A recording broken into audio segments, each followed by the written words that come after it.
Всем привет! Многие подписчики просили показать, как выглядят мои теперь саженцы на сегодняшний момент. Сегодня 24 апреля. Начал укоренять я их 10 марта. Ну, по сути, 1,5 месяца с того момента прошло.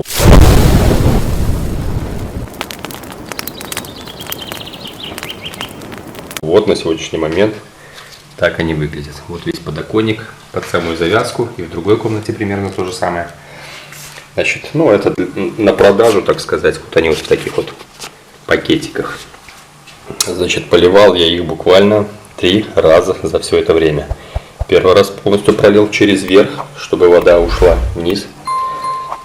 И 2 недели вообще не трогал. Буквально через 2-2,5 недели следующая поливка была уже в поддон. Вот сюда наливал воду, и они, саженцы эти, через низ все в себя впитывали. Сколько впитали, столько и достаточно. Раньше, когда через верх поливаешь, очень неудобно. Листья уже мешают, конечно. Но все-таки через поддон получилось удобнее. Я в последнее время только так и делаю. Ну, листья уже крупные достаточно. Некоторые, кстати, я даже уже чеканил, потому что уже довольно высокие были. Ну, вот, делайте выводы. Те, кто начинает рано укоренять в январе-феврале. Вот, по сути, с середины марта у меня уже вот такие саженцы нехилые. Вот, посмотрите, корешочки уже вон вылазят через низ прямо. Видите, в пакете. Так что корневая хорошо идет. И по сути их высаживать через месяц. Поэтому я вообще не вижу смысла. Они через месяц еще больше выходят. Вот еще один подоконник. Эти уже саженцы это для себя. Я отдельно их держу. И вот, ну кто хочет для себя пару саженцев, конечно, лучше в таких контейнерах побольше, каких-нибудь напитков. Но эти более компактно.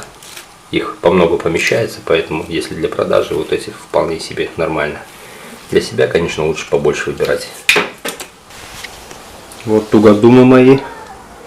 Кое-что из них начало более-менее прорастать. Это уже 1,5 месяца они сидят. Я уже собирался их выкидывать, но вот сейчас аккуратно достану. Корешки появились, но очень слабенькие. Это красава.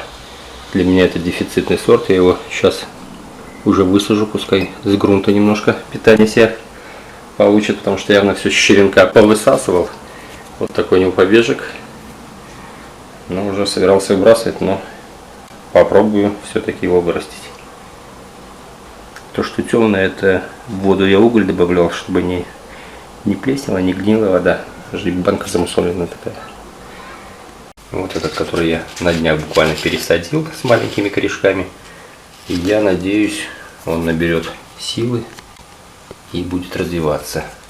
Это красава. Это из нескольких черенок у меня единственный, который смог все-таки укорениться. Не знаю, с чем это было связано, но вот еле-еле я его раскачал. Вот смотрите, уже какие побеги. Этот я буквально высадил. Это, кстати, у меня тугодумы.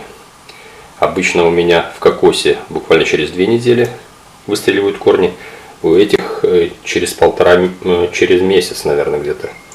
Значит, они были в кокосе, потом я их уже в воду поставил и в воде уже догонял, пойдут, не пойдут. И вот посмотрите, какие корни. Буквально пару недель назад я их высадил. Вот такая мощага. Так они пошли. Ну и вот смотрите, какая длина. Есть ли смысл очень рано укоренять? По мне так абсолютно нет.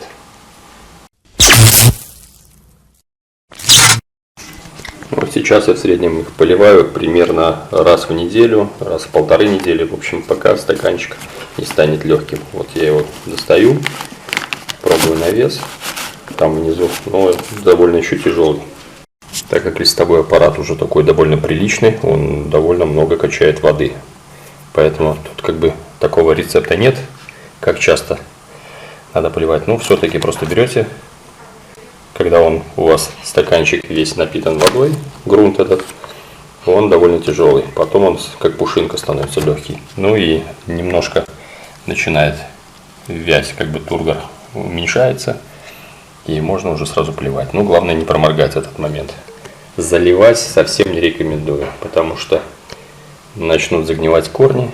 И по сути сделаете только хуже. Саженец пропадет. Вы его потом не восстановите. Поэтому лучше не долить, чем перелить. Это я уже неоднократно говорил. Еще чем плохо поливать через верх. Когда льете через верх, когда уже грунт подсушенный, вода скатывается абы куда, но не туда, куда надо. И по сути увлажняет неравномерно корни. Ну вот, есть такой вот способ. Не я его придумал. Условно говоря, берем какую-нибудь емкость. Ну вот у меня такой вот чашечка такая. Наливаете сюда воду. Сейчас показывать не буду, мне пока их поливать не надо. И просто берете вот саженец и его ставите в воду. И он через вот эти вот отверстия внизу, он сосет в себя воды столько, сколько ему нужно. Лишнего он не возьмет. Все, потом достаете и ставите обратно. У меня просто здесь нету контейнера. Здесь особо не польешь. И вот так по одной штучке я вот так вот проливаю. Но пока еще рановато. Еще такой чашечка увесистая, пока еще влажности там хватает. Ну, может, через дня 2-3, возможно, полью. Это у меня западная сторона, поэтому здесь солнца не так уж много, только после обеда. Но после обеда оно так прилично жарить начинает. Я тут всегда тогда ставлю на микро или на проветривание, чтобы циркулировал более-менее воздух. Но, честно говоря, нежелательно, чтобы листья касались стекла, но так как у меня тут двухкамерное стекло, оно не сильно нагревается, то в принципе для меня это не критично. У кого стекла обычные сильно нагревается, то нежелательно, потому что лист может немножко подпечься. Подведем небольшой итог. Значит, рано очень укоренять нет смысла абсолютно, поэтому делайте все вовремя. Я думаю, где-нибудь 10-15 числах марта это оптимальный вариант. Можно даже больше, не суть важно. Ну, просто немножко надо времени оставить, чтобы некоторые тугодумы успели укорениться, чтобы успели они в грунте, когда вы их высадите на ПМЖ, набрать более-менее какую-то лозу, чтобы она успела вызреть, чтобы ушла в зиму в нормальном состоянии. Ну вот, дело уже после обеда. Уже солнце шпарит во всю катушку. Вот, смотрите. Все уже начинает припекать. Но немножечко микропроветривание, оно немного сглаживает эту температуру. Пишите в комментариях, как вы поливаете, как вы ухаживаете за своими саженцами. Будет тоже интересно почитать. Ну, на этом, наверное, все. Всем удачи, пока. Подписывайтесь на канал, кто не подписан, ставьте лайк. Подписывайтесь на второй канал. Всем удачи, пока.